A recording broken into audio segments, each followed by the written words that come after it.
This video from SharpHelp, we're taking a quick look at the RA and PO functions on the XE-A202, 212, 201 and 301 registers. So these buttons can cause a bit of confusion on the tills. It's a standard till feature to have RA, which is received on account, or PO, which is paid out. They're basically ways of putting money into the till drawer or out of the till drawer outside of a normal transaction. So they're not a sales transaction, they're not a refund or a void. It might be paid out, might be you've paid a window cleaner or cash from the till drawer, or someone who's come to do something for you, you paid them directly from the till drawer, and you want to account for that money on your till receipt to explain why the cash total is less than the sales total, and received on account is exactly the opposite. Someone's come to pay you money, but it's outside of a normal transaction that needs to be recorded on the till. They're dead easy to use. What I'll do is I'll use each and then I'll do a Z report, an end of day Z report, so you can see how they appear on the till report, so you can understand fully whether you want to use them or not, and if you do use them, how to use them. So I'm going to do a £50 received on account first. So till needs to be in the reg mode. Then you type in the amount of money that is being paid into the till. Again, like a normal sale, you don't press the decimal points.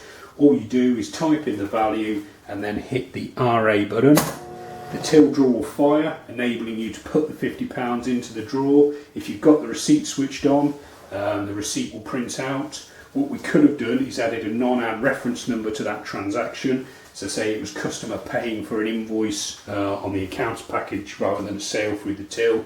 You could have put the invoice number on there, and then the customer could get that receipt, or you could keep a copy for your own records. And that's it, that's the end of the transaction. Paid out works in exactly the same way.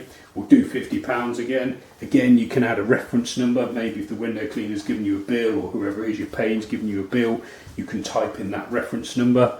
Let's say 199 for argument's sake. Then you do the amount. So in this case, to keep everything simple on the till report, I'm going to do £50. So it's 5000, no decimal points. Then you hit the paid out button. The drawer opens, enabling you to take the money out to hand over, and you would then pop in the invoice or bill that the supplier had given you. I would put that into the till as well. You can then staple a copy of the receipt if it's printed out as well, to keep a reference for it, so it all makes sense at the end of the day. And what we'll do a non-resetting X report, because I don't actually want to reset my till now. So this is an X report, if you're not aware, is the same as a Z report, but it's got the same figures, but it's just not going to reset. Now I've only done 3 transactions today, and I've done them to keep it nice and simple, so I can show you easily on the report where all the money's gone. So I did a £100 sale through Department 1 just before filming this video. Then the next transaction I did was my received on account for £50, and following that I did my paid out £50. So I'm expecting the total takings to be at £100, but there to be some record of the monies going in and out of the drawer. So I've got my department sales are £100 through one department, which is correct. Transaction net total is £100. My VAT's correct because it's at 20%. Then I've got the RA, so that's my received on account when I got paid £50, and then I've got my paid out when I paid the supplier out of the cash drawer £50. My total in drawer is £100, but I've got a record of the money going in and out outside of the normal transaction.